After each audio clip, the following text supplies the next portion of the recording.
A gente queria agradecer a oportunidade de vir falar do trabalho, agradecer a presença de vocês aqui, segunda-feira, 6 horas da tarde, né? 6 horas, meio tarde, meia-noite. E nós somos a equipe da Educação Infantil da UF, conhecida como Creche UF. Nós aqui. Você também, tinha PIBID lá dentro, não se esquiva, não. PIBID e PIBIC. Então, faz parte da equipe. Então, o tema é esse. É para ler e escrever na educação infantil? Perspectivas do trabalho na educação infantil da UF. E a gente começou a pensar que, para essa pergunta, existem vários caminhos epistemológicos para tentar responder. E um caminho que a gente buscou foi a epistemologia da complexidade, com Edgar Morin. Por quê? Por que isso? Para a gente pensar justamente nessa dialógica entre ordem e desordem. Porque esse é um aporte teórico que contempla, que entende a nossa incompletude, que abraça a incompletude. Então, ele diz, nosso universo é fruto do que chamarei de ordem e desordem. E aí, parafraseando o autor, a gente podia pensar, e a escola também não seria fruto da ordem e a desordem? E as nossas salas? Em última instância, assim, a própria vida não poderia ser também fruto da ordem e da desordem? E por que esse autor faz essa afirmação? Assim? O que seria pensar a partir da epistemologia da complexidade? O que isso ajuda a gente a pensar? E por que a gente traz essas perguntas para puxar a conversa? Às vezes a gente fica ainda nessa cobrança de que, já que a gente tem um planejamento, tudo vai ser assim. Às vezes a gente tenta fazer isso até com a própria vida, mas a vida... eu acho que esse aporte teórico ajuda a gente a pensar que a gente não tem controle sobre o fluxo das ações, né? Até a gente tem uma questão para exemplificar isso, que a André vai falar. Aí, André. Como a Flávia falou, né, a nossa prática ela é cheia de contradições, é cheia de questões também. E a gente gosta de trazer sempre cenas do cotidiano para dialogar com a nossa reflexão, principalmente com a reflexão de hoje. Então, nós conversando em equipe, nós pensamos numa cena que aconteceu recentemente. Aconteceu no início do ano, mas dialogando com o final de 2017. Nós tivemos uma exposição na Instituição de Educação Infantil, que foi Aves no Campus, do professor Lino. E o Grupo Amarelo, que é o nosso grupo, ficou encantado com o trabalho, ficou encantado com a exposição. Ele foi com a sua equipe fazer uma apresentação no auditório. E as crianças amaram os pássaros e gostaram especialmente de um que tinha as cores vermelha e preta. Tia Sangue, né, Krishna? Tia Sangue. E a gente pensando no início do ano, nossa, vai ser um tema intenso, as crianças vão adorar trabalhar com as aves, pensar com a gente como é que essas aves vivem, como é que elas se desenvolvem aqui no campus. E o início do ano veio, o professor Lino foi até a nossa instituição, desenvolveu uma tarde com a gente de formação durante a nossa reunião de equipe, e nós ainda, eu e Isabela, acreditando que seria um tema potente para um projeto. Mas as crianças nos surpreendem. Elas sempre nos surpreendem, sempre nos colocam novas questões e outras tantas mil questões.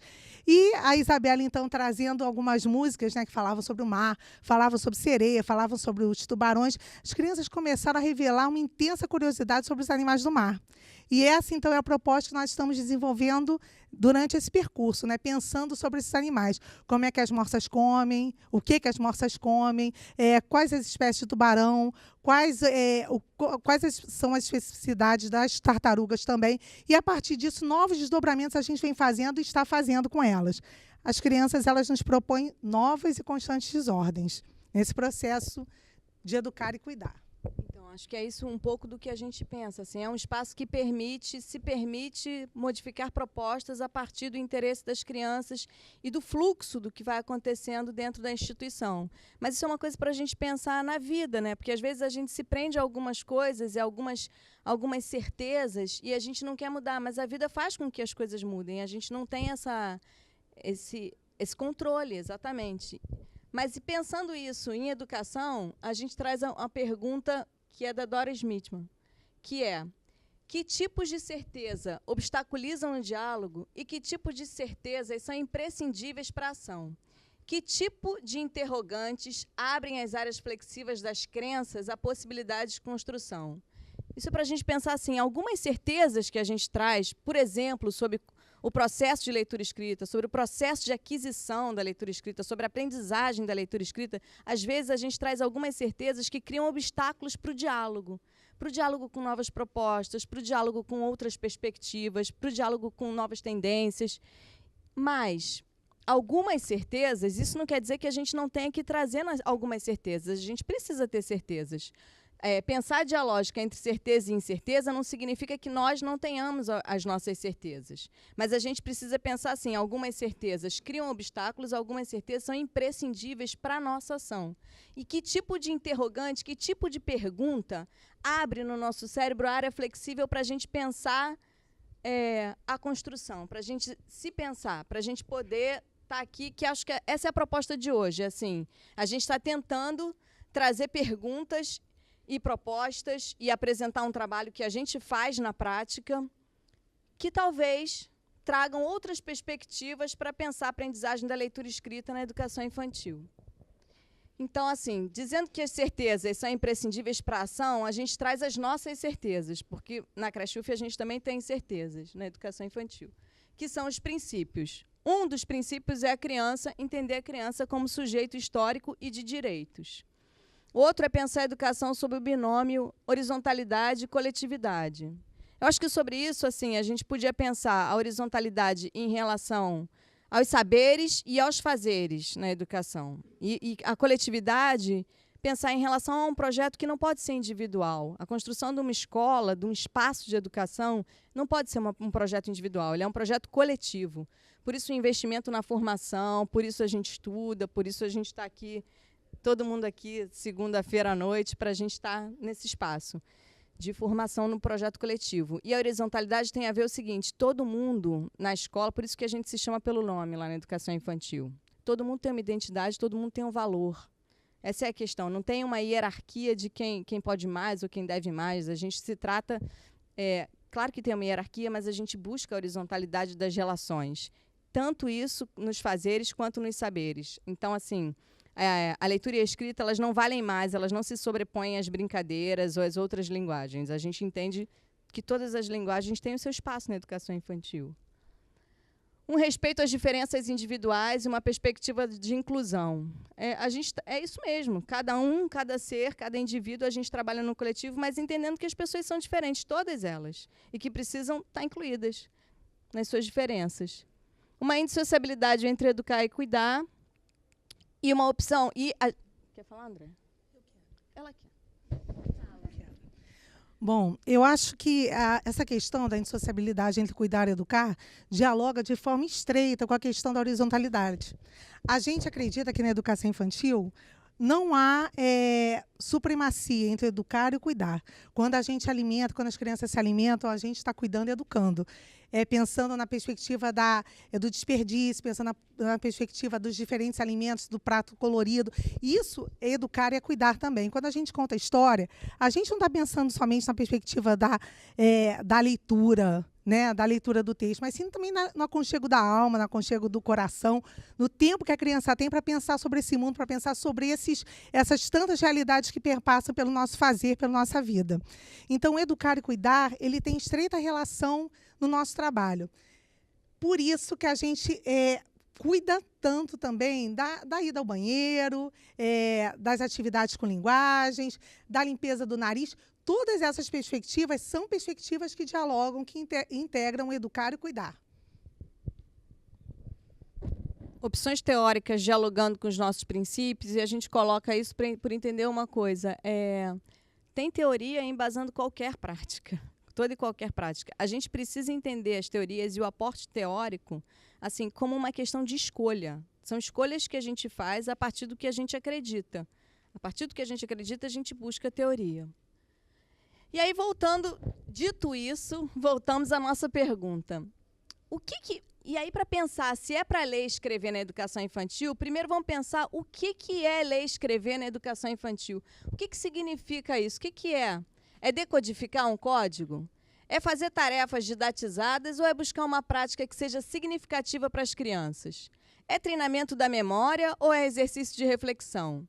Estimular a coordenação motora é um pré-requisito para aprender a ler e escrever?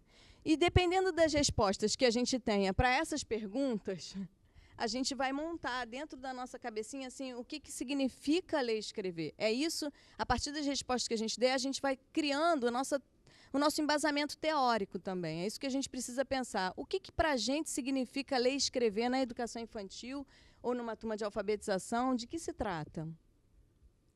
E aí a gente trouxe um exercício para pensar. Isso que está ilustrado trata de leitura escrita? Isso aí é uma pergunta para vocês. É de leitura escrita que a gente está falando nesses exercícios aqui, quando a gente está falando trazendo isso para vocês? Não, agora pode falar de verdade. Se ninguém falar, eu vou fazer o combinado que eu já tenho combinado. E são figuras meramente ilustrativas. Mas por que não significa? Parece coordenação motora, vamos colocar assim, né? Que é de ponto chegada. A minha mãe diria que isso é uma excelente atividade de leitura escrita. Pelo menos para treinar a coordenação motora, para botar num caderno de caligrafia. Já treina aí. E ainda está em letra cursiva. O que mais? O que mais que a gente pode falar disso? Esse é um espaço também formativo. Isso é uma coisa que a gente fala muito lá na creche. Pode falar o que vier à sua cabeça, não tem problema não. A gente não tem. Cara, a imagem do meio é muito confusa. Dia das Crianças. 12 de outubro é uma data comemorativa.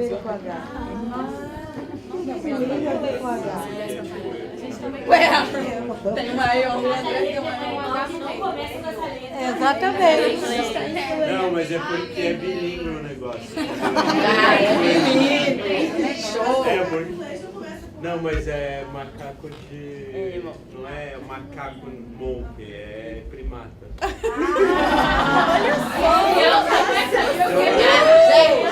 Gente, que isso? E o dedo,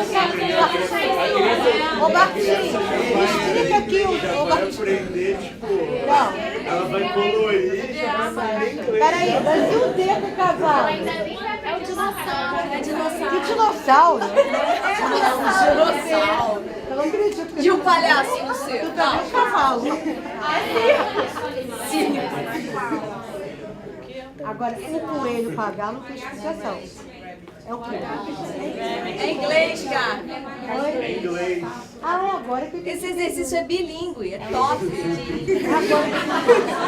Alfabetização. Agora Alfabetização eu bilíngue. tenho que pensar em inglês primeiro, né?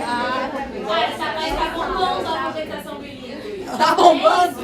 Porque a criança absorve tudo quando ela é pequena. Então é isso. Quanto mais cedo você começar a ensinar outra língua, melhor ela vai falar outra língua. Então é top. Assim, essa afirmação é ótima pra gente pensar. Dizem. Reza a lenda. Mas, e que mais? Que mais que dá pra pensar sobre isso? E o nome dos animais? O nome dos animais, então, passa? Esses dois primeiros não, mas o terceiro sim? Nome vou ler para vocês. O nome dos animais. Para entrar na festa, cada animal deverá apresentar o convite com a primeira letra do seu nome. Vamos ajudá-los colocando a letra de cada um? Quem já foi numa festa com animais?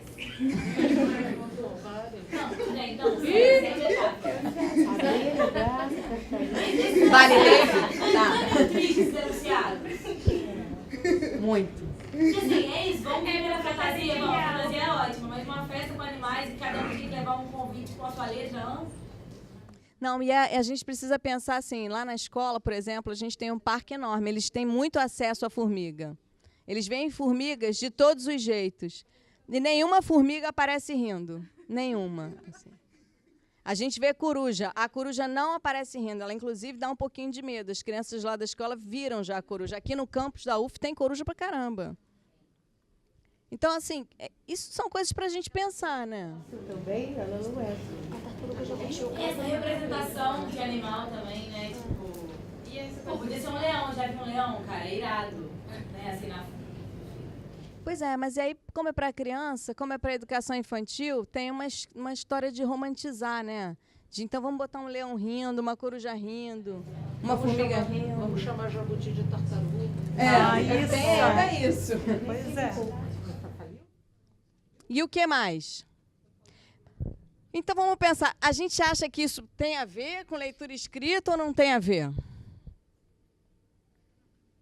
Quem acha que tem a ver, levanta o dedo com tranquilidade, assim. Levanta a mão.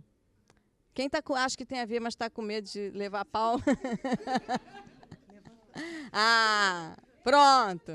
Errônea, a concepção errônea, totalmente errada vai ficar. Isso acontece no lugar de trabalho. Mas ajuda na leitura e na escrita? Vocês acham que ajuda ou atrapalha a criança, quem está num processo de aprender? Nossa, atrapalha muito. Então, vamos lá. Estavam esperando para eu falar, né? Esse tipo de exercício, qual é o objetivo dele para vocês que acham que ele ajuda? Treinar. Não, o objetivo desse exercício é claramente treinar a criança, né? A decorar um código de escrita. Certo. Né? E ele está associado a uma perspectiva de leitura escrita, a uma teoria. Né? Enfim. Então a gente também não pode dizer que isso não. A gente pode dizer que isso atrapalha. A gente não pode dizer que isso não está associado à questão da leitura escrita, que ela está posta, né, de alguma forma, e isso tem sido tratado pela escola, né, pode não ser pela escola, mas como um modelo que se adequa, entre aspas, a um processo de leiturização, digamos assim. Nós sabemos que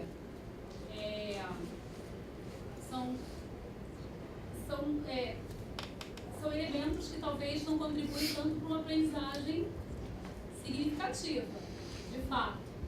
Acho que treina. Alguém mais? Então, mas a gente está falando da educação infantil, né? E a gente sabe da discussão que tem atual, né, com relação à antecipação da alfabetização na educação infantil. Né? Então, esse tipo de exercício, ele tem sido feito em turmas de educação infantil, né? Buscando essa sistematização, essa relação do alfabeto, né, do som com a letra. E a educação infantil, na nossa concepção, né, como Flávia falou, dos nossos princípios, e também está na legislação, nas diretrizes, por exemplo, que a educação infantil não é para alfabetizar. Né? E como você mesma disse, né, esse tipo de exercício ele tem relação com determinadas teorias de alfabetização também, né? E das perguntas que a gente mostrou anteriormente, aprender a ler e escrever, se alfabetizar, é decodificar o código, né? A gente acredita que esse tipo de exercício, eu acho que não é nem questão de atrapalhar ou ajudar, mas que sentido ele tem, né? Como a criança vai entender, vai construir sentido para esse tipo de prática. Andréia trouxe o exemplo, né, da questão... Elas tinham uma proposta de planejamento, que seria inicialmente trabalhar com aves, e as crianças demonstraram interesse pelos animais marinhos. Aconteceu algo parecido lá no Grupo Verde, que eu trabalho, né, com a Juliana, com a Bárbara, com o Martim. Tem mais alguém do Grupo Verde aí? Não. Então, a gente tem um planejamento, né?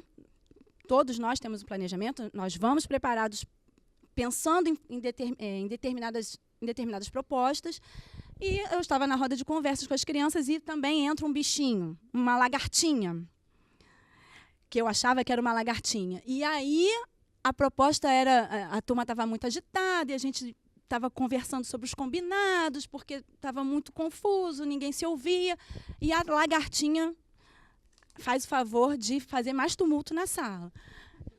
E aí as crianças pegaram a lagartinha, viram a lagartinha. Não, a gente quer pesquisar isso. Falei, querem pesquisar isso? Tudo bem. Então, eu comecei então a registrar o que as crianças queriam saber, o que elas já sabiam, né? Fui escrevendo e tal. E aí a proposta foi que eles também buscassem em casa outras outros materiais sobre animais, e a gente elaborou um texto coletivo, que foi na agenda e tal.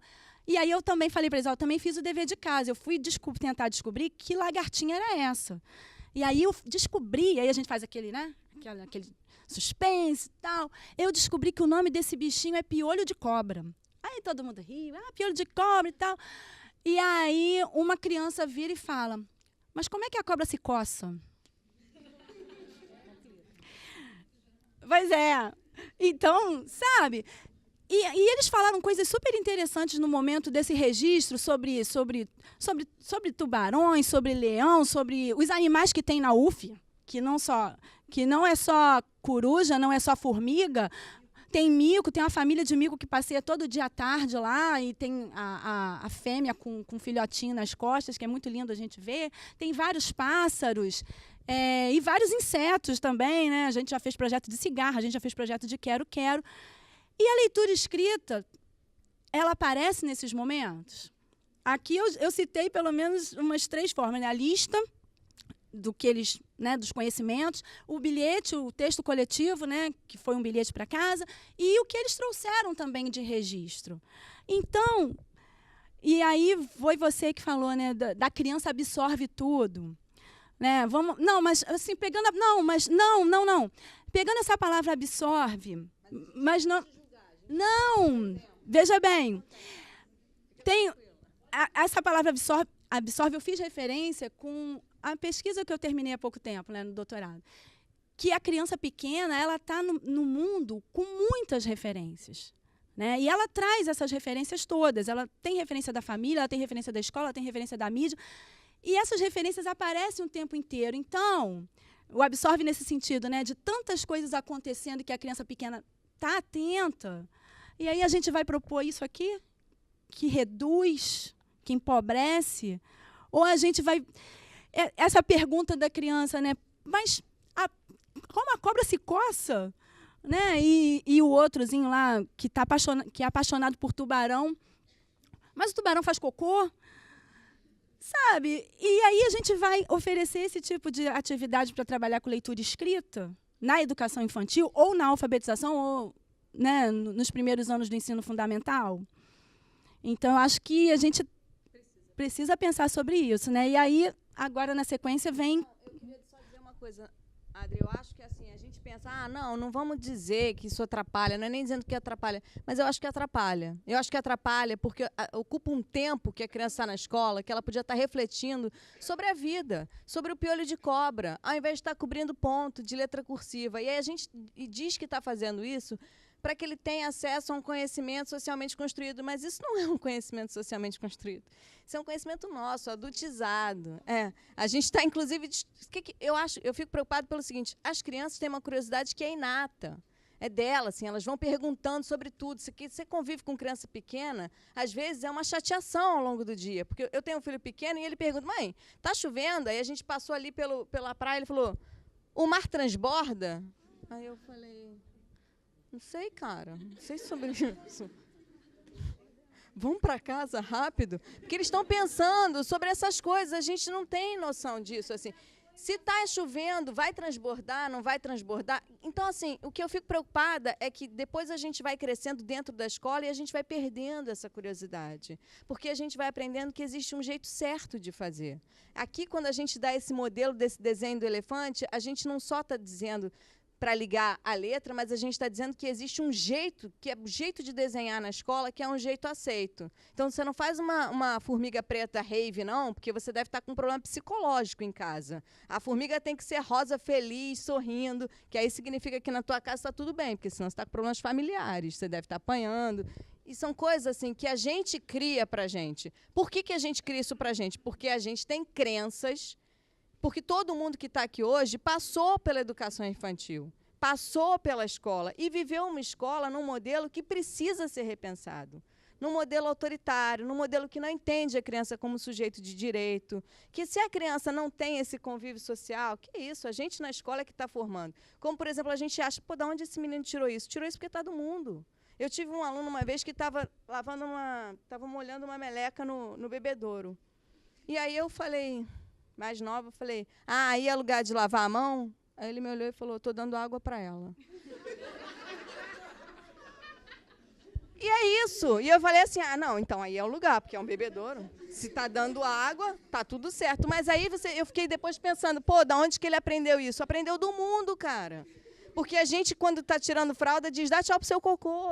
Dá tchau pro cocô é nosso, pode, tá valendo. Agora dá água pra meleca. Que isso? Ninguém ensinou isso, não é nosso, não é do adulto. Então, o que é do adulto, da perspectiva do adulto, tá valendo. Isso a gente precisa pensar, assim, essa coisa de dizer que vai trabalhar a cursiva na infância é um problema seríssimo, porque a letra cursiva é toda de mão dada. Atrapalha o conhecimento da palavra, do texto. Você não consegue dividir as palavras no texto. Embola de um jeito que, assim, a gente precisa pensar sobre isso. E eu acho que a gente precisa pensar sério mesmo, assim, martelando, até que a gente consiga alcançar algumas coisas. Mas se a gente não propõe isso, o que a gente propõe? A gente propõe um negócio que não dá para ver.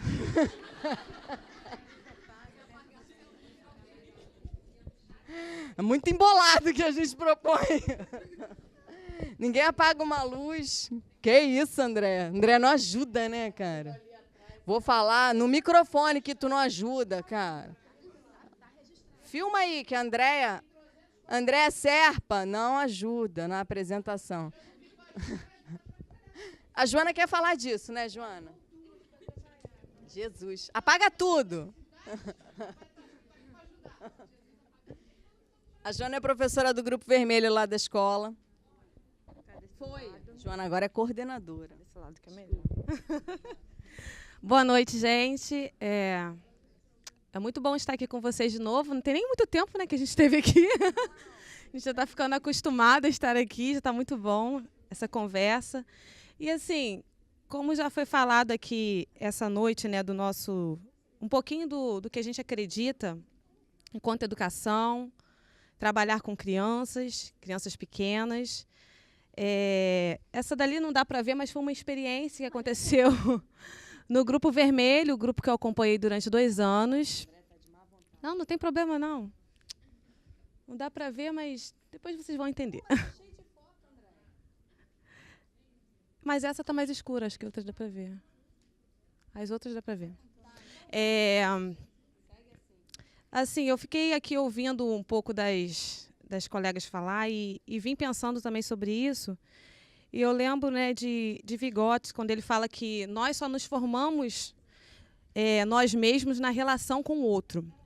E entender o quanto que é importante essa relação com o outro na educação infantil, essa interação, faz toda a diferença no nosso trabalho. Eu estou falando, Flávia. E nas nossas práticas.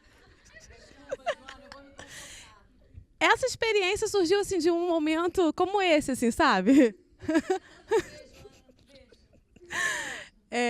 Nós trabalhamos. Deu.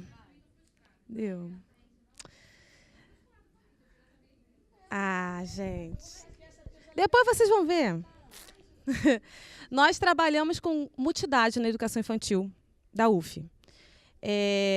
Temos 3 grupos que nós acolhemos crianças de 3 a 5 anos e 11 meses, que são os grupos amarelo, vermelho e verde. Somente o grupo azul é que trabalha com uma faixa etária de 2 anos. Melhorou. E no nosso grupo vermelho a gente tinha um grande desafio, que eram os momentos das rodas, de combinados, de conversa. A gente tentava fazer com que esse momento tivesse sentido para as crianças e não somente para a gente. Como a Adriana já falou, que é o momento da roda, é o momento que a gente combina o nosso dia, a gente avalia o que a gente fez. E a gente está todo o tempo registrando esses momentos de alguma forma. Só que com o Grupo Vermelho isso era um pouco difícil de acontecer.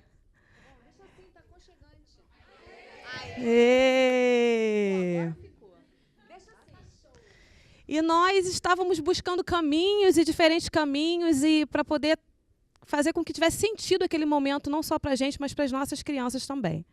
E percebendo que como essas diferenças elas estão em nossa sala de aula o tempo todo, e essas diferenças não devem ser percebidas como algo que vem para segregar, mas para acolher e para potencializar o nosso trabalho. Porque ali nós vamos ter a diferença de idade, né, de 3 a 5 anos e 11 meses, mas quando nós estamos em qualquer outro ambiente, nós temos as nossas diferenças que nos constituem enquanto sujeitos. E muitas vezes nós apagamos essas diferenças porque queremos homogeneizar tudo. Queremos que tudo seja igual para todo mundo, que todo mundo tenha o mesmo tempo de aprender, de falar, de corresponder, de dar uma resposta àquilo que a gente está trazendo da forma que a gente acredita que tem que ser dada essa resposta. E ali nós tentamos potencializar essas diferenças, né? E foi num dia que uma criança, ela trouxe um bloco. E ela chegou na escola e falou, eu já trouxe esse bloquinho porque eu sou um detetive. Eu falei, você é um detetive? Sou um detetive. E eu quero escrever tudo que eu vou pesquisar. Eu falei, tá bom. Então, a todo momento que ele queria escrever alguma coisa, ele procurava a ajuda de um adulto. Como que eu escrevo essa palavra? E naquele dia foi uma coisa porque todo mundo quis ter um bloco de alguma coisa. O bloco dele foi do detetive, o outro tinha um bloco de policial, o outro tinha um bloco que virou um livro de receitas. No final do dia, o bloco dele, que era detetive, já tinha virado um diário para escrever tudo que ele gostava e o que ele não gostava. E nesse movimento, a gente vai interagindo com a criança e mediando isso. A gente está ali para alfabetizar? Para ensinar ele a escrever? Não. Mas a gente está para potencializar isso, porque a gente acredita que a leitura de mundo precede a leitura da palavra. Então, a leitura está em todos os ambientes. Ele não convive só ali na escola. Ele vive, perpassa, é marcado por outros ambientes que ele transita e também marca esses ambientes. A cultura faz parte da nossa sociedade, a leitura faz parte da nossa sociedade. Então, a criança chega ali, ela precisa entender por que a gente está escrevendo no quadro, por que a gente está registrando o que está acontecendo aqui. Nós somos, a todo momento, escribas dessas crianças, porque a gente está registrando ali e há um cuidado. Nesse momento das rodas, a gente tinha um cuidado, a Joelza que trabalhava comigo, a gente enumerava, né? Número 1, o que a gente fez? Fomos para o Parque dos Balanços. Número 2, e a gente colocava as letras, os números de uma cor e as palavras de outro, para que eles tivessem essa percepção de que números são diferentes das letras. Então, isso era trabalhado nesses momentos. O que aconteceu? Saímos dali com vários blocos naquele dia. Levaram os blocos para casa. Conversei com a Joelza e no outro dia ela falou, Joana, os blocos continuaram. Eles quiseram continuar com os blocos e hoje nós fizemos em blocos e mais blocos. E nós pensamos, por que não levar esses blocos para a roda de combinados? Já que a roda de combinados não está funcionando da forma que a gente acredita que ela deveria funcionar. E esses blocos, eles foram para a roda de combinado. Cada criança ganhou o seu bloco para registrar o que ia acontecer naquele dia, o que tinha acontecido, ou o que ela quisesse registrar na roda de combinados. E isso foi um sucesso que durou, a gente pensou que ia durar alguns meses. Retornamos do recesso e eles continuaram com o bloco de combinados. E assim, isso só trouxe para a gente a percepção de quanto está atento a que o que a gente trabalha na educação infantil não é a função de alfabetizar, mas nós trabalhamos com diversos gêneros literários para quê? Para potencializar e ampliar o conhecimento dessas crianças. A educação infantil da UF é um lugar privilegiado, então a maioria das crianças tem acesso a livro em casa. Tem acesso à leitura, né? Na biblioteca, a gente tem uma biblioteca. A Isa, não pode falar o nome. Uma criança escrevendo ali, uma leitura espontânea, mas que tem sentido para eles. Né? Tinha uma criança que ela ficou um bom tempo sem frequentar, devido à distância, não tinha como chegar. Quando ela chegou, os bloquinhos já estavam bombando, aquele movimento. Eles já chegavam para a roda, levavam as pranchetas, os bloquinhos, colocavam as canetas no meio, eles mesmos se organizavam para esse momento. E quando ela chegou, ela sentou no cantinho dela, pensou, o que eu vou fazer agora?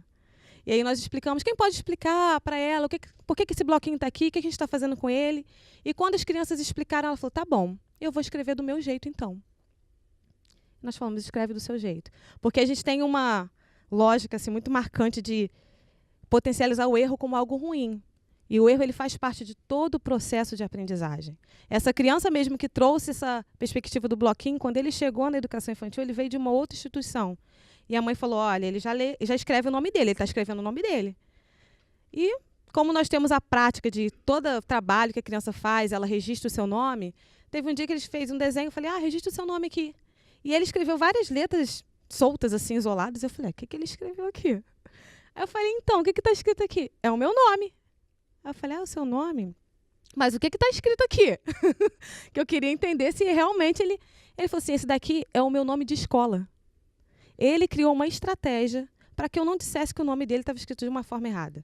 Porque talvez ele já tinha ouvido isso em outros espaços. Eu falei assim, muito legal esse seu nome de escola. Mas eu também gosto desse nome aqui, que foi o nome que me apresentaram. E mostrei o nome para ele e falei, olha, esse daqui é um nome que eu gosto também. E depois ele começou a registrar o nome dele livremente, com sentido para ele, e de uma forma que o erro ele não foi ali potencializado como algo ruim, mas como algo potente de todo o processo de aprendizagem. Assim, para finalizar o que eu estava falando, que eu já me perdi. Não, aí acaba. Aí vem o livro de receita. Vou chamar a Isabela. Só vou, assim, falar um pouquinho das diferenças, que é algo que me marca muito, quando a gente está falando não só de educação infantil. que eu estava falando, a educação infantil da UF é um lugar potente e privilegiado, mas quando nós tratamos de educação das crianças das classes populares, nós vamos encontrar com crianças que talvez não tenham acesso a livro, à escrita, a ouvir uma história, como a André falou, que o momento da história não é só para você contar a história, você acolhe aquela criança, tem todo um sentido, né? Tem todo assim, uma sensação, um afeto, você vai afetar aquela criança de alguma forma. E quando nós tratamos das classes populares, nem todo mundo vai ter acesso a isso. Então, assim, a gente precisa entender que o nosso lugar é um lugar potente, como que a gente traz isso para a nossa prática, né? Entendendo as diferenças. Para finalizar e chamar a Isabela, que também trabalhei com ela, maravilhosa, essa pessoa linda aqui, teve um dia que uma criança veio do grupo azul para o grupo vermelho. Eles saem do grupo azul e eles são agrupados nos outros grupos. E a criança de 3 anos. Um momento diferente para ele. Ele estava em outro grupo, entrando em outro grupo, com outras crianças maiores que ele, com novas professoras. A única forma que ele encontrava naquele momento de se comunicar era batendo e gritando. Batendo e gritando. Era a forma que ele tinha de chamar a atenção, de querer entrar numa brincadeira. E teve um dia que eu falei, não dá mais. E eu chamei a pessoa e falei, olha, presta bem atenção. Aqui no Grupo Vermelho não funciona desse jeito. A gente não resolve as coisas batendo. A gente resolve as coisas conversando. Ele saiu dali, olhou para mim, e a única coisa que ele conseguiu repetir para mim durante uma semana foi, o grupo não funciona. Ele saiu dali, eu falei, mas não foi isso que eu te disse. Porque muitas vezes a gente acha que está sendo entendido, sabe? E naquele momento ele não estava entendendo da forma. E toda vez que ele fazia alguma coisa que eu olhava, ele falava, o grupo não funciona. Eu falava, não foi isso que eu disse. Então, é isso, sabe?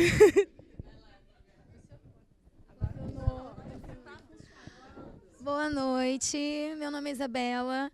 Atualmente eu estou no Grupo Amarelo, junto com a professora Andréia, com a Tatiana, a Jennifer, nossa bolsista também está ali, o Matheus também está ali, o Rafael, que já foi bolsista, a Crisna, que foi mediadora, e tem um monte de gente. É muita gente que participa.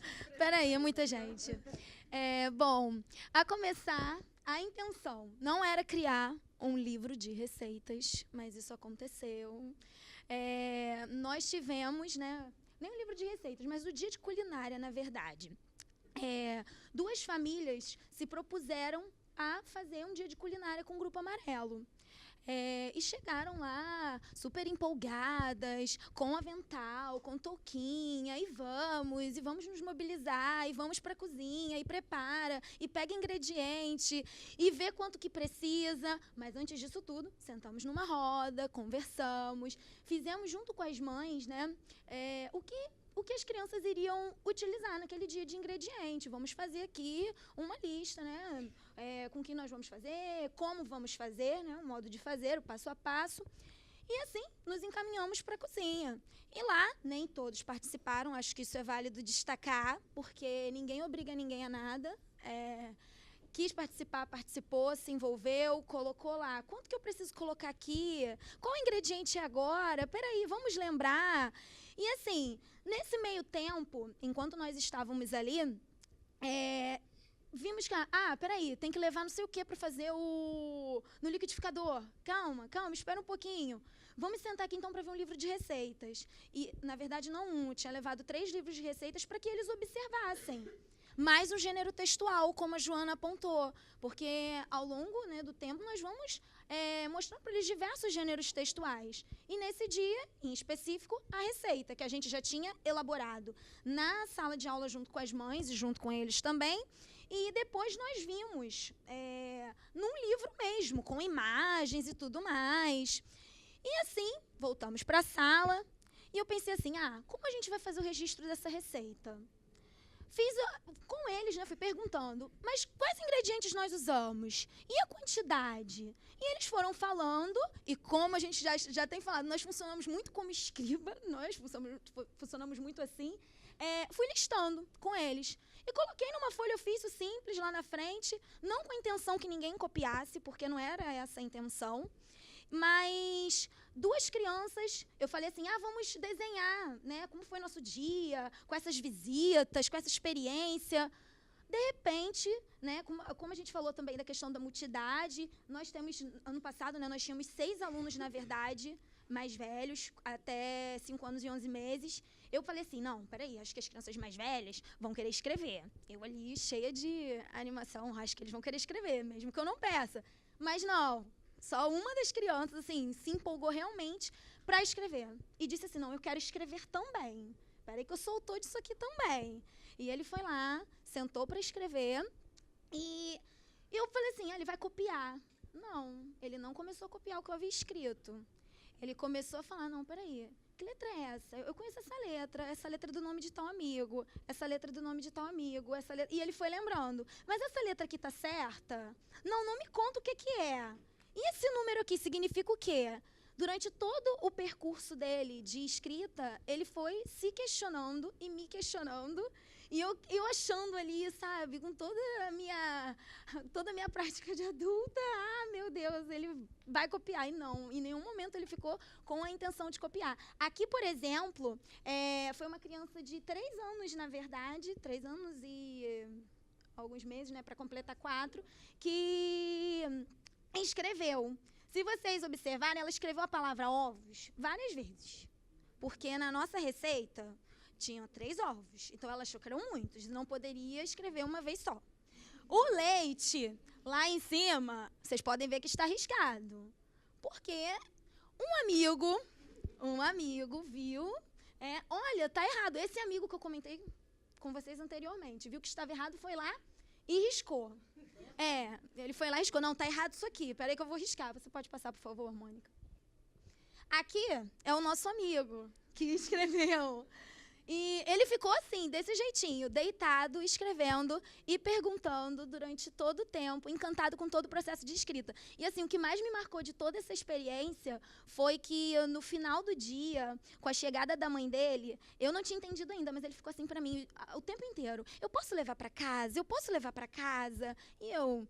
Não, vai ficar aqui na escola. É pra gente. Depois vai na sua pasta. Não, eu quero muito levar pra casa. Aí a mãe dele chegou na escola. Eu falei assim... eu já ia falar o nome dele de novo, Jesus. Posso falar? Aí o Miguel... Não, tem que falar, né? Tem que falar. Aí o Miguel chegou e falou assim, eu tenho que mostrar pra minha mãe o que eu escrevi. Mostrou pra mãe todo encantado. Olha como eu escrevi. Ele falando, eu escrevi sozinho. Eu perguntei a ela só um pouquinho, eu escrevi sozinho. E depois, né, eu, por acaso, fui descobrindo, né, que o pai dele trabalhava com o ramo, assim, da culinária, de alimentação, e ele falou para a mãe, a gente pode usar a receita que eu escrevi para fazer junto com meu pai. Então, assim, tinha um significado para ele aquela escrita. Não era nada descontextualizado, não era mecanizado, não fui obrigá-lo a escrever naquele momento. A proposta, na verdade, de registro seria o desenho, e nós tivemos ali uma escrita, que, na verdade, foi praticamente uma escrita espontânea, porque ele foi me perguntando as dúvidas dele. Mas, no geral, ele foi colocando o que ele sabia. E acho que, assim, é um pouco disso. Agora eu chamo, deixa eu ver quem, Renata, a professora Renata, vai vir falar um pouquinho também.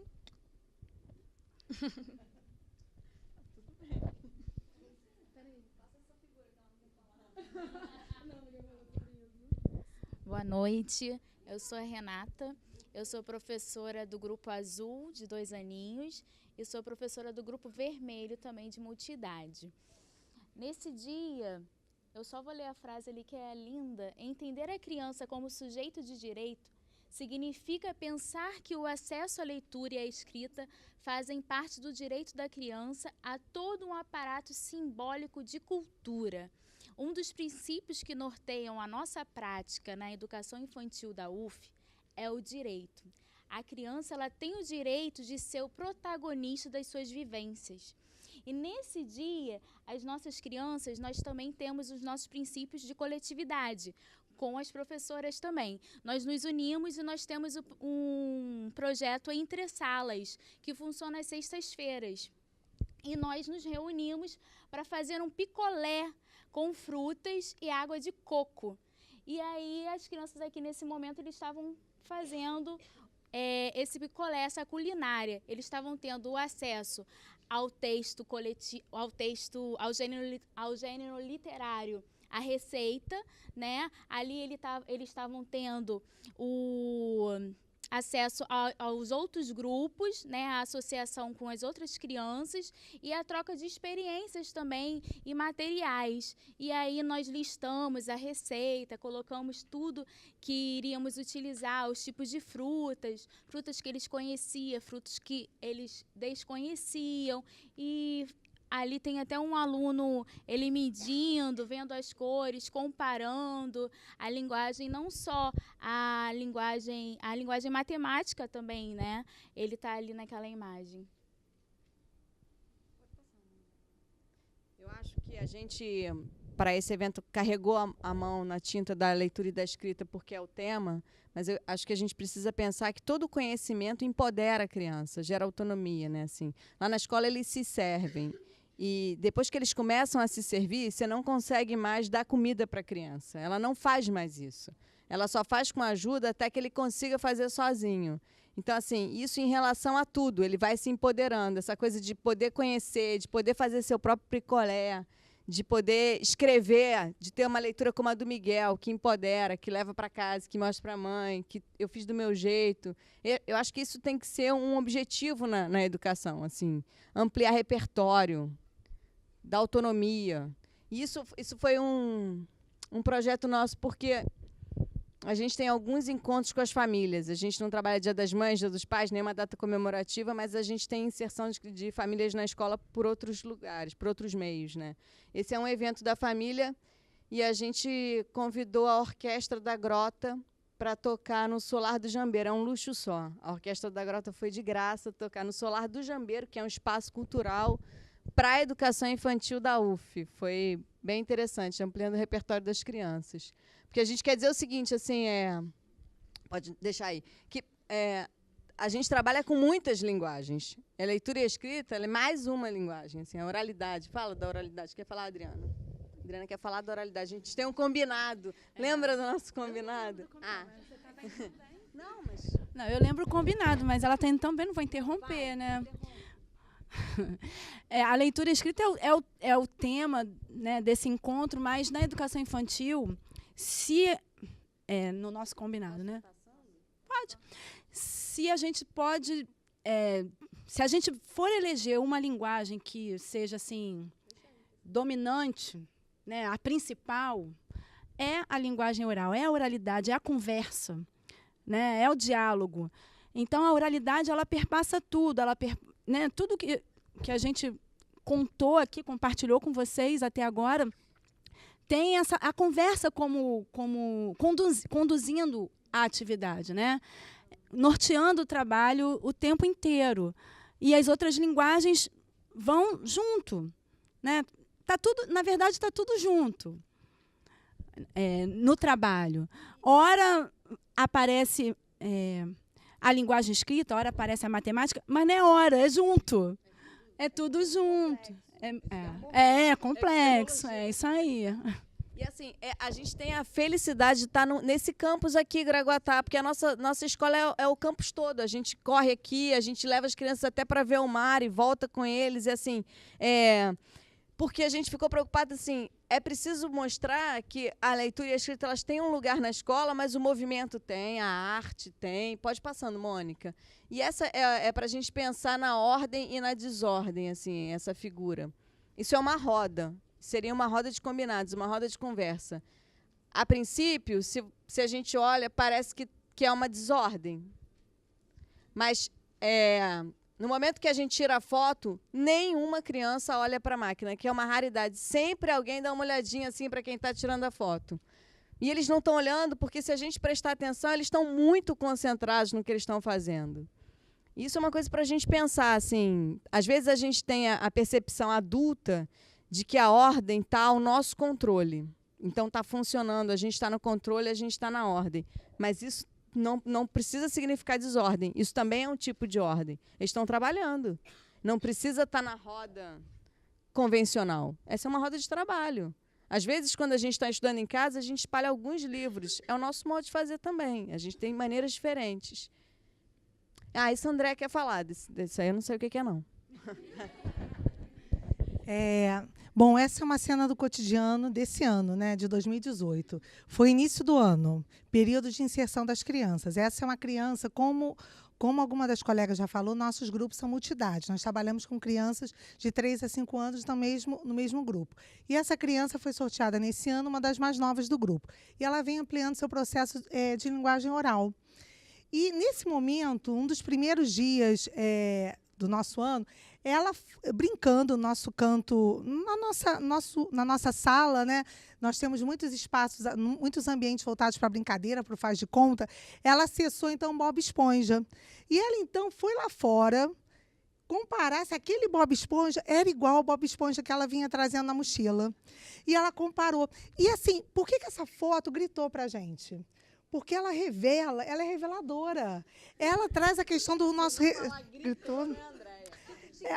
Quando você vê isso, eu falei... Gritou. O que é que gritou? Ela, além de servir, né, como reflexão para o nosso registro, porque nós registramos o tempo todo, né? Nós investigamos e tudo isso que a gente está falando, vocês devem pensar, poxa, dá tudo sempre certo, tudo é muito bom. Esse fazer é cheio de contradições, né? É cheio de dúvidas, é cheio de incertezas. E nos nossos registros a gente observa, nossa, como eu faltei aqui, como eu errei ali, como foi. E esse processo de idas e vindas, né? Esse processo de complexidade, esse processo que tira a gente o chão, é que faz a gente avançar e faz a gente se tornar o quê? Revisor, pesquisador da nossa própria prática. A gente está pesquisando essa prática o tempo todo, escrevendo sobre ela, registrando sobre ela. As nossas fotos, elas falam sobre o que a gente observa. Essa cena poderia ser passada... Aquela cena poderia passar, né, de forma batida, mas ela apontou para um lugar, apontou para os nossos ambientes. E essa imagem também é uma imagem que ela fala muito sobre o nosso cotidiano. Porque, como a Adriana falou, a linguagem oral ela é propulsora de todo esse desenvolvimento, ela perpassa todas essas linguagens.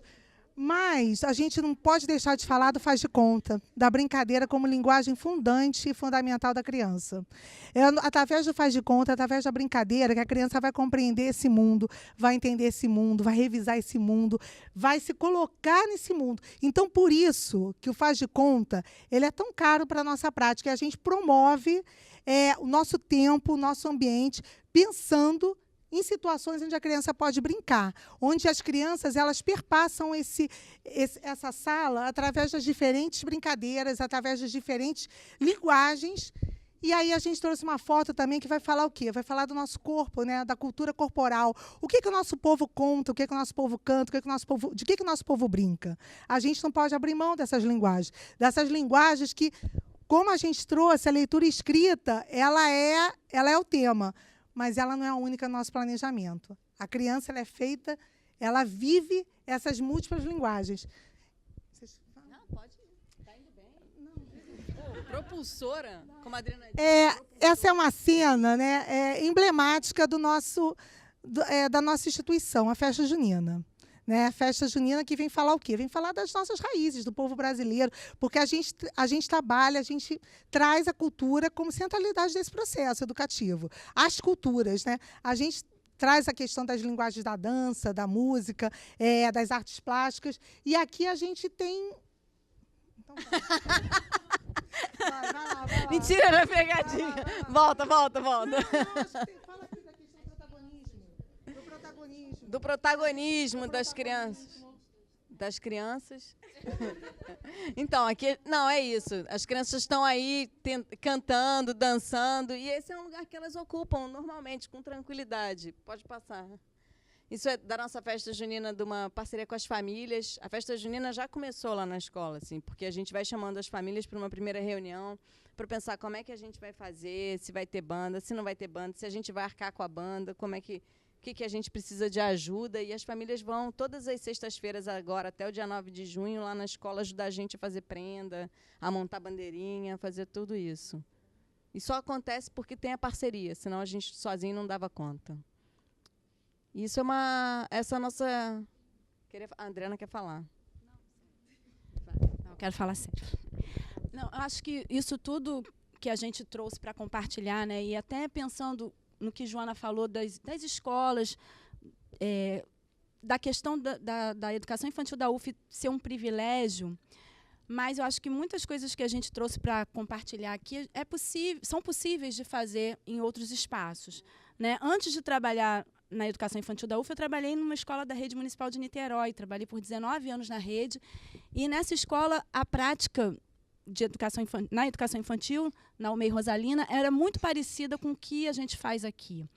A gente sabe da precarização do trabalho nas redes públicas, e aqui na UF não é diferente, né? A Andréia falou, dá tudo certo, é tudo belo. Não, a gente tem muita dificuldade no nosso trabalho aqui também, apesar da gente estar num espaço privilegiado, mas não é um espaço com conflitos, com desafios, né? com problemas, como qualquer escola tem, apesar de ser assim, da gente ter. Hoje a gente tem 57 crianças, é uma escola com poucas crianças, né? Uma escola com 57 crianças, 4 grupos que funcionam em horário integral, de 8 às 4.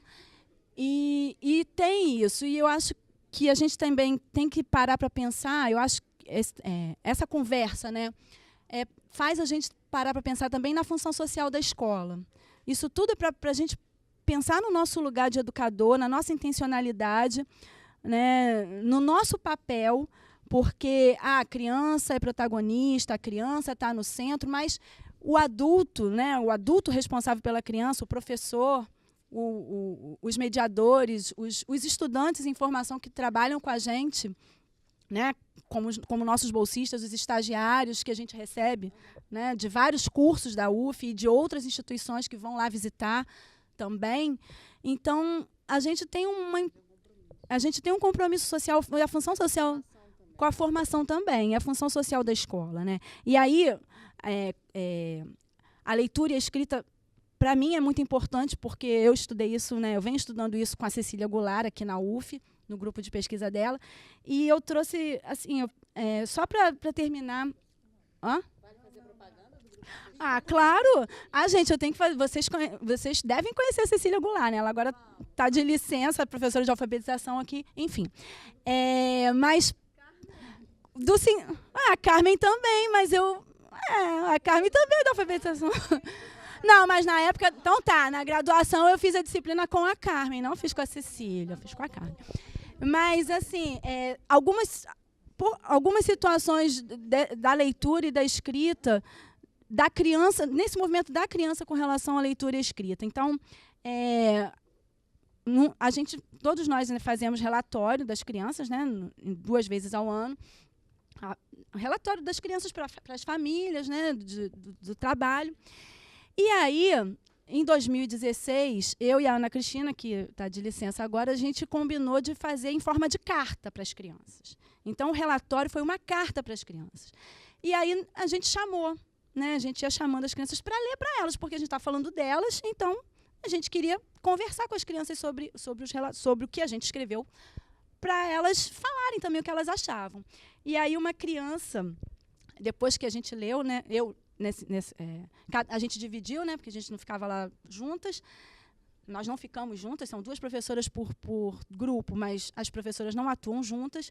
E aí, nesse dia, eu chamei o Gabriel, né, de 5 anos, e li para ele a carta para ele. E aí, no final, ele virou para mim e falou assim: Adriana, você vai colocar num papelzinho para eu mostrar para o meu pai? Sabe, então, que eu li na tela do computador, né? Aí eu falei, não, a gente vai imprimir, a gente vai entregar para os pais também. E uma outra de 3 anos, depois que eu li para ela virou e falou assim, mas olha só, porque aí tinha um trecho que falava, você é amiga de fulano, você faz não sei o quê. E aí, quando a gente ia lendo, aí balançava a cabeça, né? Aí fazia que... Aí ela virou e falou assim, mas olha só, eu não sou amiga de fulano, fulano não brinca comigo. E eu gosto de brincar, aí eu não lembro, brincar de pique, não sei o quê. Falei assim, você acha então que eu preciso mudar isso aqui? Está errado? Ela, você precisa mudar isso aí. Não está certo, não. Falei, então tá, então eu vou, então tá, então a gente vai consertar aqui, porque não é isso, então a gente vai fazer certo. Né? Então, assim, como as crianças estão percebendo esse movimento, né? E esse ano, eu e a Juliana, a gente tenta também, né, na roda, fazer os combinados e registrar no quadro como vai ser o nosso dia. E a gente, assim, percebendo que as crianças muito agitadas, a gente não estava conseguindo fazer isso, né? E aí a gente acha que as crianças não estão nem aí, que não estão interessadas naquilo. E a gente, então, partiu para fazer, né, a proposta sem combinar antes. Vamos ver então se dá certo. E aí, mais para frente, no dia à tarde, uma virou para mim e falou assim: Adriana, hoje a gente não combinou nada, hein? E teve uma outra vez que o Arthur virou para mim e falou assim: você não vai escrever aí no quadro, não? Por que você não escreve logo aí? Escreve aí o que a gente vai fazer. Sabe? Então, assim, como essas coisas vão fazendo sentido e as crianças vão cobrando da gente também, né?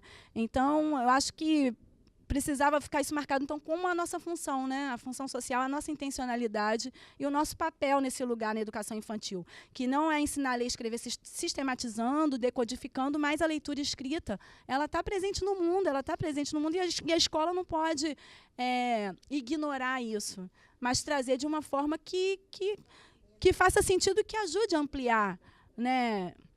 A ampliar esse conhecimento de mundo, que a gente está ali para ampliar o conhecimento de mundo das crianças. Essa é a nossa tarefa. Fala, muito obrigada. Não, mas aí você vai falar daqui. A gente combinou. Muito obrigada.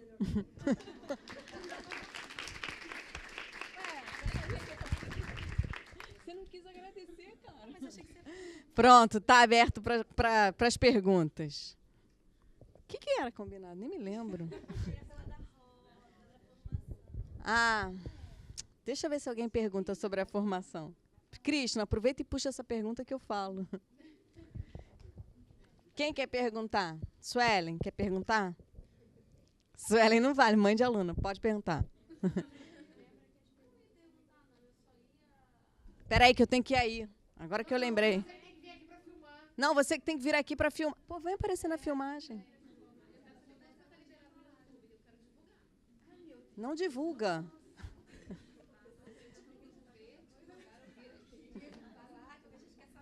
Então vem. Vamos. Não sei, a André que vê isso. Bom, eu sou mãe do Grupo Verde e já quero agradecer essa oportunidade. Está sendo enriquecedor não só por ser mãe, mas por ser educadora também. Trabalho no município, numa creche, no município do Rio, e a gente está caminhando com essa história de projeto, né? Que também levanta essa bandeira de trabalhar aprendizagem significativa, mas a gente está encontrando muitos embates com as famílias, porque eles esperam produções ainda. Eu estou muito surpresa porque o professor que trabalha toda essa riqueza que vocês trabalham, e a gente tem professores assim, atualmente estou até coordenando a minha escola. Pois é, não tive nem oportunidade de falar. E eu percebo que os professores chegam lá na direção falando: essa professora não faz nada. E normalmente são professoras que desenvolvem um trabalho fantástico na sala. Então, assim, é muito difícil, é muito complicado a gente se posicionar com um trabalho realmente significativo para as crianças. Então, eu não tenho nenhuma pergunta, só tenho elogios. Só pontuando aqui, quando vocês falaram de trabalho que surge, né, das dúvidas, dos questionamentos das crianças. A minha filha, de 3 anos, chegou em casa e falou: mãe, você precisa fazer uma pesquisa para mim aí, me ajuda a fazer uma pesquisa, nervosa. Aí eu falei: meu Deus, o que a gente vai pesquisar? Pesquisa no seu celular, você está toda hora nesse celular? Falou assim para mim. E eu preciso saber sobre os bichos. Mas mas é muita coisa, a gente vai pesquisar como aqui no Google? Eu falo para ela no Pai Google. Google sabe de tudo, vamos perguntar para o Pai Google. E aí ela virou, falou, pois é. Aí ela virou e falou assim: então começa com sanguessuga. Nós começamos com sanguessuga, gente. Isso era 11 horas da noite e eu fui pesquisar sanguessuga. Pior, ela queria assistir um vídeo. Na hora eu falei assim para ela: Catarina, nós vamos ter pesadelo, porque só tinha coisa ruim de sanguessuga. Ela: eu não, eu quero ver o sanguessuga. Gente, juro para vocês, eu tive pesadelo. Porque o vídeo era do sanguessuga sugando uma doença, e puxando ali, a mulher gritando de dor, e ela querendo terminar de ver. Enfim, né? Só falava do sanguessuga. Pois é, não é? Que isso? Que menina é essa? Tá com problema, ela tá acontecendo algum problema na escola. Minha filha chegava querendo ver isso, né? Então, assim, para mim é muito fantástico, mas eu também me coloco muito hoje, até vi muito mais, não como mãe, mas me coloco muito com essa pessoa tentando levantar a bandeira. Olha, por aqui, pelo amor de Deus, gente, abram os olhos, abram a cabeça, porque o caminho é esse, por favor, isso aí já passou. Também estou nessa militância, né? Então, para mim, foi muito rico estar aqui. Tá jóia, obrigada.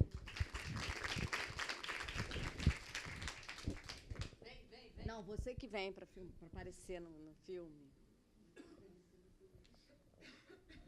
No YouTube. Então, boa noite. Meu nome é Rosileia Cílios, eu sou amiga de Face da Andréa Serpa. Então, eu trabalhei aqui no Colune, hoje eu sou professora do município também do Rio, trabalhei na creche da UFRJ, a gente tem alguma vivência, né, alguma caminhada. E eu lembro que quando eu trabalhei no Colune, quando o Colune ainda estava se estabelecendo, foi logo, se não me engano, na segunda leva dos professores substitutos, e... 2007?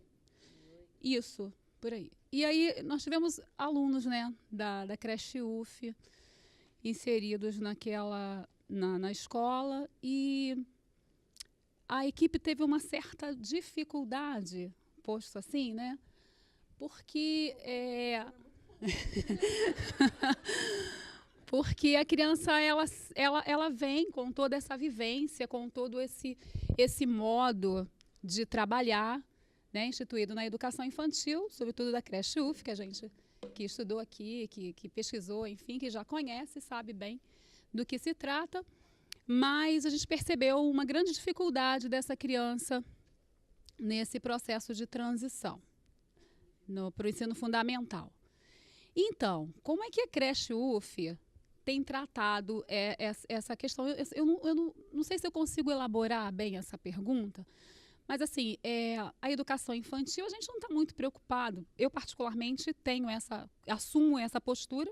Eu não estou muito preocupada. Eu tenho certeza que a criança vai chegar e ela vai dar conta. Mas a gente sabe também que se encontra tanta coisa esquisita por aí. Não era o caso do Colune. A gente sentou para tratar isso, para fazer uma discussão. Nós tivemos abertura para se pensar nessa proposta de como receber as crianças da educação infantil, que era tudo muito novo. A gente estava montando uma proposta de trabalho. E a gente sabe que as crianças vão para o município, vão para outros lugares, né, onde se dá a educação no ensino fundamental. E eu percebo que essas crianças, elas sentem muita dificuldade, porque toda essa forma, a gente tem muito eu acho que a gente tem muito que contribuir para o ensino fundamental, no sentido de se tratar a aprendizagem em si. Então, eu vou tentar elaborar minha pergunta. A pergunta é a seguinte. Vocês têm alguma resposta, assim, alguma devolutiva do que seria essas crianças num espaço onde a rigidez, a inflexibilidade da estrutura educacional se impõe, a gente sabe disso, onde essas crianças encontram esse tipo de estrutura? Porque a gente sabe, por exemplo, o CAP da UERJ é uma escola diferenciada, ela tem um trabalho diferenciado e ela assimila bem essa criança, ela chega bem lá. O CAP da UFRJ, talvez, não sei. O Colune tem uma discussão. Mas eu não vejo os municípios, por exemplo, de Niterói, ainda que tem uma proposta bacana, e o município do Rio recebendo essa criança e essa criança saindo bem nesses espaços, não. Vejo essas crianças voltando e voltando muito. Não sei se eu consegui me colocar, não sei se você conseguiu captar. Não sei. Mais ou menos, que eu sou loura. Mas eu acho que o que a gente faz é assim, a gente está, desde 2013, que a escola começou a fazer o sorteio, a seleção das crianças é pelo sorteio público, que é o modo mais democrático que a gente acredita. As crianças nossas têm direito ao ensino fundamental no Colune, o fundamental e o médio. Então, agora, se em 2007 eles saíam, eles não tinham direito, eles tinham que tentar novo sorteio. Agora não, isso está garantido. Eles vão sair mesmo, eles vão para lá. E o que a gente tem feito é, assim, a gente estava até com 2 professoras aqui do Colune, mas elas foram embora. São as professoras do primeiro ano, a Mônica e a Lorelai. E o que a gente tem feito é, assim, é tentar uma aproximação para que a gente fale a mesma língua, já que se trata da mesma instituição. E todo ano a gente tem feito assim. As crianças nossas de 5 anos, que são as crianças que vão para o Colune Grande, como eles chamam, eles vão antes visitar. A gente chama as crianças do primeiro ano de lá para irem lá na escola, visitar o espaço, lembrar dos amigos e tal. Todos os relatórios dos anos todos que a criança ficou, com as anamneses, isso tudo vai no envelope e a gente entrega para a professora, para a secretaria do Colune, e a gente tem feito conversas com as professoras. Esse movimento que a gente faz de vir aqui ao Conversa, sempre que você chamar, a gente vem, fica bem tranquila. A gente vem segunda, vem sábado, vem domingo. Eu e a Adriana e a Andréia, equipe toda que está aqui. A gente vem por quê? Porque acho que essa é uma maneira da gente divulgar, não só divulgar o que a gente faz, mas ajudar a pensar junto, sabe? A gente está querendo pensar junto. Então, a gente participa das reuniões de lá, a gente fez algumas reuniões lá, eles fazem aqui, então a gente está nesse intercâmbio. A gente agora é Colune. Porque o que isso significa, né? Desde 2007, quando o Colune foi criado, a gente já passou a ser Colune. Quando a gente entrou, já era uma instituição só. E aí a gente tem essa perspectiva. Mas eu acho que, assim, sobre as demais instituições, eu não tenho muito uma devolutiva de como as crianças estão. Mas a Andréa quer falar. Você tem que vir aqui para ser filmada. Eu acho essa questão muito importante, né? Porque eu acho que ela é um reflexo meio do porquê que a gente está tendo uma conversa sobre alfabetizar ou não alfabetizar na educação infantil, né? Uma conversa que eu sei que é necessária ter, mas é uma conversa que a gente passou a década de 80 inteira tendo, né? Então, isso de certa forma, meio desesperador, né? Porque a gente vem lá, né, de Sônia Kramer, Regina, enfim, tantas pessoas discutindo, né, educação infantil. E eu lembro, porque eu fiz pedagogia, né, mais ou menos nesse período, no final de 80, da década de 80, início da década de 90, e eu lembro que a educação infantil era um espaço tão mais privilegiado de discussão sobre um currículo interdisciplinar, sobre as múltiplas linguagens, sobre o respeito ao que é uma criança, sobre estudos, sobre como é que uma criança aprende. Uma criança aprende como adulto aprende? Será que a didática, né? Será que essa discussão do ensinar à infância, ela é a mesma do ensino do pré-vestibular?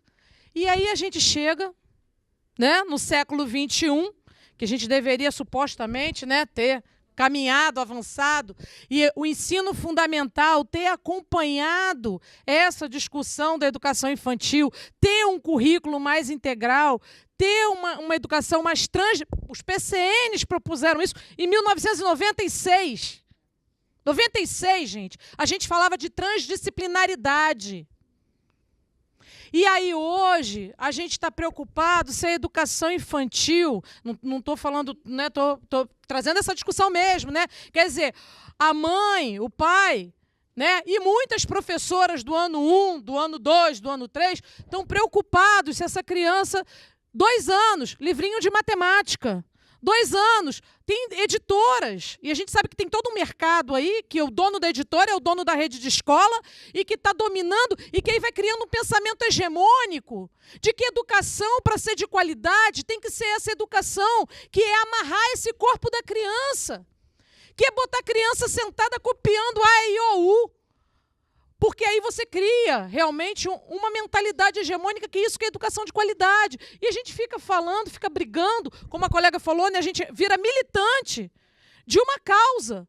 Para dizer assim, gente, olha só, não é a educação infantil que está errada, não. É o resto. É você querer trazer a metodologia de ensino de um pré-vestibular e dizer assim, mas se o cara tem que fazer pré-vestibular, é bom ele começar a ser treinado na 5ª série. né, no 5º ano. Ah, mas para ele estar no 5º ano é bom ele começar a ser treinado no 3º ano. Ah, então é bom ele começar a ser treinado quando ele sai da fralda. Sabe? Então a gente está fazendo isso, mesmo estando na contramão de tudo quanto que é teoria produzida sobre a infância, né, que Marcela até trouxe. É verdade, Marcela, um bebê dos 0 aos 6 anos, ele é uma esponja. Né? O cérebro de uma criança ela é capaz de aprender numa velocidade que nunca depois na vida do ser humano a gente vai ter essa velocidade. Uma criança aprende em um ano, dos 2 para os 3, dos 3 para o 4, uma quantidade tão absurda de palavras, que se a gente continuasse aprendendo nessa velocidade, a gente falaria 10 línguas, o vocabulário inteiro. Então, é verdade. E aí, a verdade é isso. E para que a gente desperdiça isso? Esse tempo privilegiado da vida humana, fazendo um trabalho empobrecido, um trabalho que, né, na verdade, é um trabalho que não respeita a inteligência da criança. Né? Então, eu acho que é isso. É um espaço de militância, sim. A gente vai ter que voltar a dizer, olha, a educação infantil está aqui para ensinar como é que o fundamental tem que trabalhar. Não é copiar o modelo errado de educação do fundamental e obrigar as nossas crianças a ficarem de uma forma perversa, sentada, perdendo a sua infância. Né?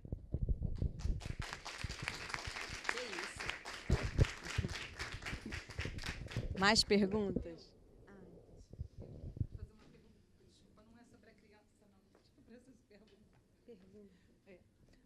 Gente, boa noite. Eu trabalho na Rede Itaboraí há quase 10 anos. Também sou militante também, tá? Um dia eu descobri que não dava para trabalhar data comemorativa, foi no simpósio com Marta Maia, saí de lá chorando. Juro, é verdade, eu falo isso e repito, igual quando tira um curativo assim, vai ver só, pá, que você... Eu saí de lá triste, arrasada, que tudo que eu tinha feito até então foi tempo perdido. Né? E de lá para cá a gente vem trabalhando, é uma rede difícil de trabalhar.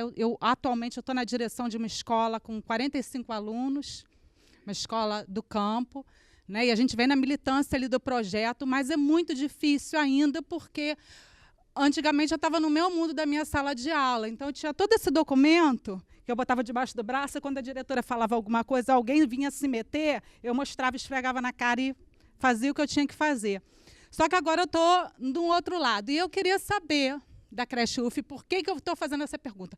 Porque eu comecei em São Gonçalo, e aí tinha uma professora que foi trabalhar comigo, ela conseguiu uma permuta para a creche UF. E naquela época, nós, muito tradicionais, né? E aí a moça foi, e rapidamente a moça voltou. Ela saiu com uma... Eu vou trabalhar na creche UF? Tá bom. Aí, não, eu fiquei dando lá meu pontilhado, né?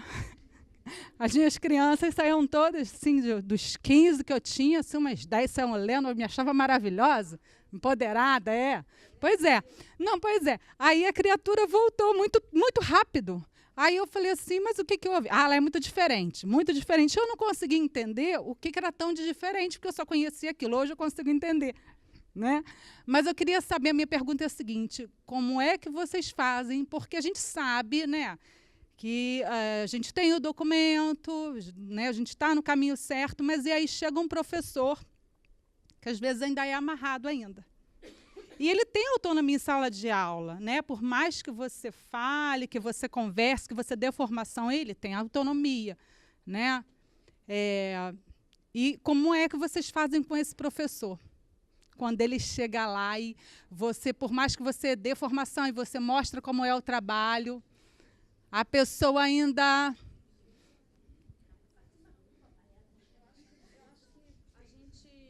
É diferente, né? A gente é concursado lá, né, agora, desde 2013. 2013 acho que foi o primeiro concurso. E a gente teve, eu acho que não foi a sorte, mas eu acho que foi o pensamento da banca mesmo, de selecionar pessoas que tivessem um pensamento já próximo com o que era de lá. Agora a gente tem uma vaga também, já que tivessem algum pensamento que coadunasse com os princípios da creche UF. Porque nós somos uma equipe nova na creche UF, inclusive. Nós somos uma equipe de 2014. Aquela creche UF que a menina foi em 2007, não éramos nós. Assim, a gente chegou agora. E a gente chegou agora imbuídas dessa tarefa de manter esses princípios, porque é uma instituição de referência. Então, a gente tomou para si essa responsabilidade. E dá muito trabalho. Dá muito trabalho, assim, pelo seguinte, como a Andréa falou, a gente está na contramão de alguns princípios que foram naturalizados, que não são normais, mas foram naturalizados. E o que a gente tem feito, Suelen, que eu acho que é uma dica boa até para vocês, é aproximar as famílias, explicar. Aquelas reuniões que a gente faz dizendo por que a gente trabalha de um jeito e não de outro, de planejamento. E eu acho que o investimento, sério mesmo, sério, tem que ser na formação continuada. As pessoas que estão lá hoje, contratadas, as meninas todas que estão aqui, a gente é obrigatória a participação nas reuniões de sexta de formação. Isso a sexta-feira, a escola funciona de segunda a quinta, de 8 às 16. Mas às sextas, as crianças saem às 12. Porque de 13 às 16 a gente está em formação. A gente está estudando sobre o que a gente faz. A gente está pensando e refletindo. Porque a gente não tem tempo de fazer isso todos os dias. Assim. A nossa prática é muito corrida. Né? O Mohan tem uma frase que a gente age na urgência e decide na incerteza. E é isso mesmo. A gente está ali no dia a dia, acontecem coisas do arco da velha, que você não espera que aconteça. Então, assim, depois que essas coisas todas aconteceram, a gente precisa pensar sobre isso. Então, todos os nossos bolsistas têm um caderno de registro. Eles registram alguma coisa do dia a dia e daí surgem vários projetos, várias coisas para a gente pensar. Isso é dito na reunião de formação. Os bolsistas leem os registros. No passado, a Débora levou um registro de uma situação que gerou todo um projeto de relações étnico-raciais na escola. Então, assim, a partir disso, reflexão. Sem o estudo, sem a formação, sem o investimento na reflexão, fica complicado. Cada vez mais complicado. Tem que vir aqui para aparecer no vídeo, Carmen. Eu acho que é importante também a gente pontuar algumas perspectivas do ponto de vista da memória, né? A creche UF, diferente do Colune, não foi algo que veio de cima para baixo. A creche UF foi uma conquista de alunos e professores dessa universidade, e não era só da Faculdade de Educação, era da psicologia, Vera Vasconcelos, que hoje está na UERJ, e se juntavam, e a gente ia ocupando os espaços, ia lá para fora, o espaço que foi decidido, fazia piquenique, chamava pessoas, né? Como eu também, quando algumas alunas minhas chegaram com alunos, gente, vocês têm que começar a fazer um movimento, amplia a creche, sabe? Vai discutir, ou então repete cota, alguma coisa tem que ser pensada, porque os alunos, muitos dos nossos alunos, às vezes não têm onde deixar os filhos para poder, né? Bom, mas o fato que pensar uma creche também foi pensar a infância e pensar uma educação infantil, um projeto de educação infantil que, como diz a Andréa, é mais velho que andar para frente. Nós passamos a década de 80, e nessa época eu não era professora da universidade, eu cheguei aqui em 94, na escola pública. E a minha dissertação de mestrado foi sobre educação infantil a partir da pedagogia Freinet. E que as crianças não escreviam porque tinham que escrever. Elas faziam um jornal, no jornal delas tinha de tudo que elas queriam. Inclusive, como na época o Michael Jackson ainda era vivo e era um grande ídolo, o debate deles em desenhos, né, e a professora registrando a conversa sobre se ele era branco, ele estava embranquecendo, então por que ele está ficando branco? Aí um diz, não, mas ele tem que ser branco, se ele quer ser branco, ele pode ser branco. Não, o outro diz, não, mas ele é negro, ele tem que continuar negro. E aí uma discussão com crianças da educação infantil sobre as coisas que estavam acontecendo no mundo. A proposta da creche UF também, ela não chega assim, acontece, viramos projeto agora, é tudo fruto de um trabalho de reflexão. Então, Mônica Picanso estava aqui com Ângela Borba, com a Vera Vasconcelos, com outras pessoas. Eu trabalhava com educação infantil em Angra, e a gente fazia um outro trabalho articulado, ao que se pensava de educação infantil aqui na rede municipal de Angra dos Reis.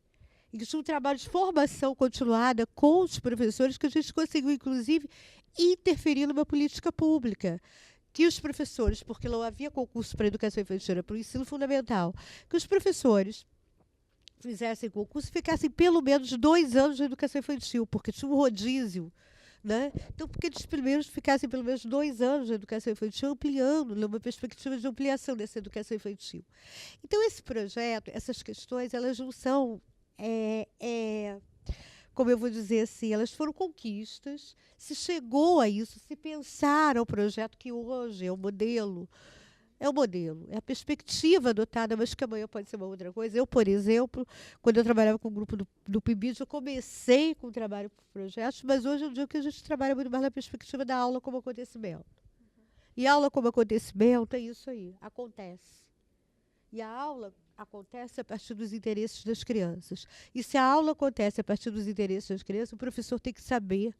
Então, é pesquisar sanguessuga, é pesquisar... Bom, mas aí é outra coisa que não interessa. O que eu quero colocar aqui é o seguinte. Essa é uma pena você ver o retrocesso do ponto de vista das políticas públicas para práticas conservadoras. Há um mês, eu fui fazer... um mês e pouco. Março. O letivo começou em março, eu fui fazer uma fala na rede municipal de Niterói. E uma das professoras, que é considerada, depois me disseram, né, que ela era considerada excelente, trabalho comprometido, não sei o quê, ela levanta e diz no auditório cheio que tudo bem, legal, mas que ela está recebendo na alfabetização crianças que não seguram lápis. E aí, o meu sobrinho Neto estuda numa escola no Rio de Janeiro, você já deve ter ouvido falar, que não é uma escola nem um pouco barata, e que ele aprende a trabalhar. Ele aprende, não. Ele tem 2 anos, o Arthur tem 2 anos, e desenvolve, trabalha o movimento fino. Não é cobrindo pontinho, é descascando banana. Ele descasca, ele adora banana. Então, não, a banana, e ele aprendeu a descascar. Não, gente, para uma criança de 2 anos descascar uma banana é uma coisa extremamente complexa. Tirar aquele fiozinho, ele não precisa ficar cobrindo pontinho. Essa que é a riqueza da educação infantil. Aí você vai para uma escola e que a criança não se serve, alguém serve a criança não consegue amarrar o sapato. Então você, além de trazer o outro, numa dependência, que já começa a subalternizar essa criança como um ser dependente de um outro que tem uma autoridade, que é a figura de um adulto. Então, essa, para mim, é a grande questão. E aí, não é a questão, eu acho que esse trabalho tem que ser feito na educação infantil, porque o ensino fundamental, essas crianças saem da educação infantil, vão para outros modelos de escola, no caso o Colune, por exemplo, obriga o movimento do outro. Se o professor não se desloca, a criança obriga esse deslocamento. Porque ela não consegue, e as famílias também, porque elas não conseguem... Eles falam, mas se servia no passado. Exatamente. Então, a perspectiva de que ele vai se sujar se servindo não serve. Porque ele já fazia. Tem que ter outra... Então, eu acho que o movimento... Agora, essa praga, porque para mim, pior do que praga de gafanhoto é praga de folhinha. Entendeu? Porque é uma praga, porque não existe uma questão, porque quando não precisa ter livro, não, porque o livro choca. Mas as folhinhas, na alfabetização, esse tipo de coisa, porque vocês mostraram na educação infantil, isso está na alfabetização. As coisas mais malucas, com as frases mais doidas, a régua do índio Guaraci, o dia que o índio tiver régua, aí eu vou pensar exatamente onde é que eu fui parar na vida. Mas o que eu quero dizer é assim, os textos sem noção, sabe? Não. E outras coisas. Então, assim, a letra cursiva, que para mim é uma outra praga. Porque lá atrás, quando eu era professora da escola pública, aqui perto de uma escola de educação infantil, as crianças liam, escreviam, se lessem, se escrevessem, se fosse o interesse deles. Mas naquela época, uma criança para sair de uma escola pública de educação infantil fazia prova no IEPIC ou qualquer outra escola. Onde é o Colune hoje era o CIEP, então também tinha uma passagem. E era aí, tinha uma menina, a Dayana, eu nunca vou esquecer essa história. A Dayana tinha o maior interesse pela leitura escrita, ela escrevia, fazia lista de coisas, de palavras, escrevia mesmo, não era silábica com valor sonoro, sem valor sonoro, aquelas coisas malucas que inventaram. Ela escrevia. Quando eu falo escrevia mesmo, porque ela escrevia e não copiava. Essa menina foi a mãe foi matriculá-la para o 1º ano no Instituto de Educação, IEPIC. Aí foram fazer um pequeno teste para ver se ela tinha condições, porque a ideia da prontidão, parece que não, mas a menina não pôde ir, porque ela escrevia com letra bastão. Não importa o que ela escreve, importa como ela escreve.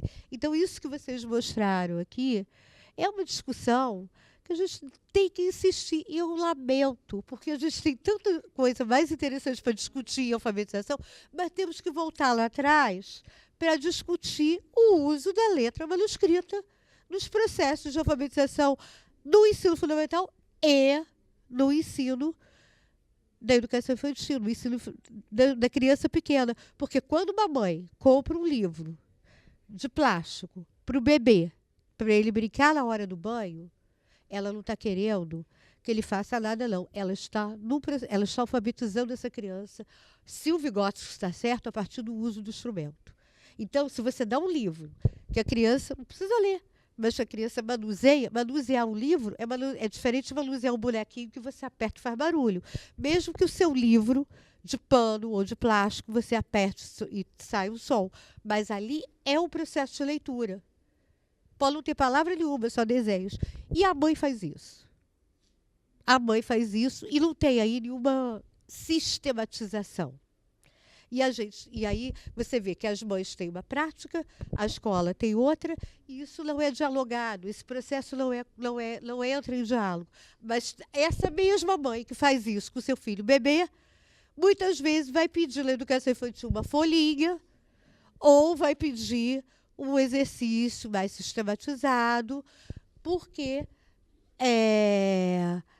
entende que ler e escrever é ler e escrever com a letra cursiva e com palavras que você, vamos dizer assim, consiga ler com muita clareza. Então, é o que eu costumo dizer. Na alfabetização, a criança é alfabetizada para sair da alfabetização e ir direto para a Academia Brasileira de Letras. Os 12, 15 anos que a gente estuda de língua portuguesa, pode esquecer, porque não basta aprender a ler e escrever. Tem que aprender a ler e escrever corretamente a língua. Então, é muito peso para crianças que têm esse processo, porque essa que é o grande barato, aproveitar isso para fazer a criança pensar e descobrir o mundo, e não para fazer a criança reproduzir o que está dado. O livro da Madalena Freire, A Paixão de Conhecer o Mundo, foi lançado na década de 80 e hoje ainda é um referencial, porque as pessoas... As crianças, entendeu? Sabe? Então, e a gente está com a mesma literatura. Não que sejam ruins, mas o que eu quero dizer é que a gente já podia ter superado isso, está muito mais adiante. Obrigada, Carmen. Perguntas? Falas?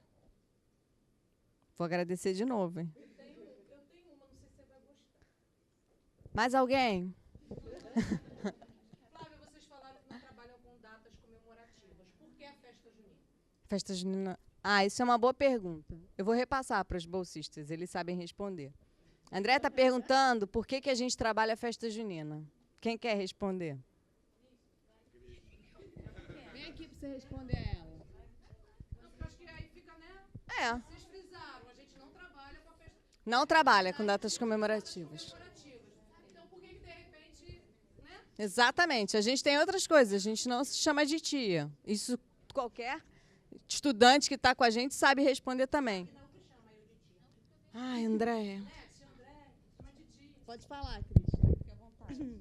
A gente entende que a festa junina, ela tá para além do que hoje a gente pode dizer que é uma data comemorativa. Ela faz parte da cultura popular brasileira e é isso que a gente tenta trazer, né? Não é a festa junina da igreja, não é uma festa junina que tem esse significado, mas que ele tem outros significados, que também passaram por isso em algum momento, né? Mas que hoje tem outro peso para a gente, para as crianças. Então, é trazer a cultura, é trazer o cordel com a Débora, é trazer coisas que façam sentido para eles, mas que não estejam nesse caminho, né, dessa coisa da data comemorativa, do só trabalhar.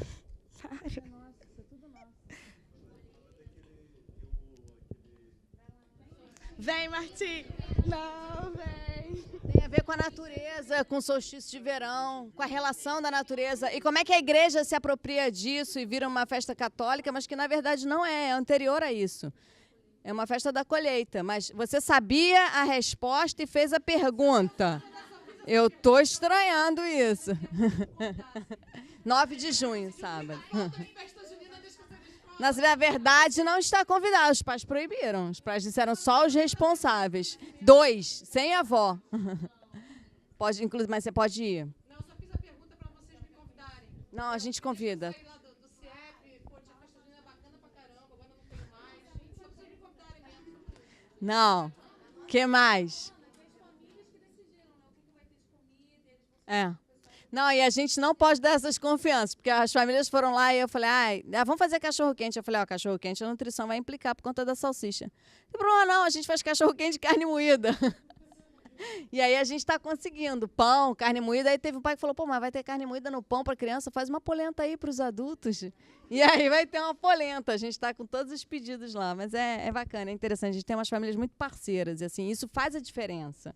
Eu acho, Suelen, se a gente puder trazer as famílias para a gente, para entender que isso é um projeto coletivo, é um projeto nosso. Não. Não, é assim, o espaço nosso é pequeno. 60 crianças com pai e mãe, tá gente pra caramba. Mas a nossa equipe, mais pessoa que se oferece, que né, a gente fica sem graça, é muita gente.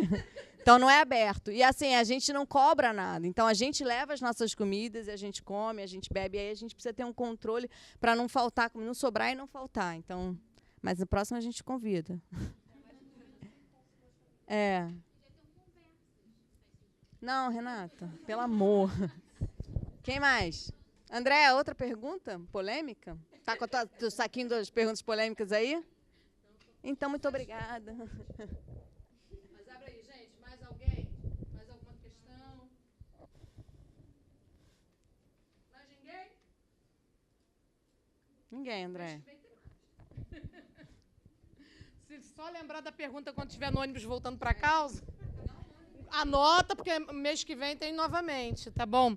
Então, gente, eu queria agradecer, né, muito a presença de todos vocês aqui, agradecer muito a parceria aqui com só a família não, também tem a nossa parceria aqui, né, Flávia, minha formadora. Então, assim, queria muito agradecer.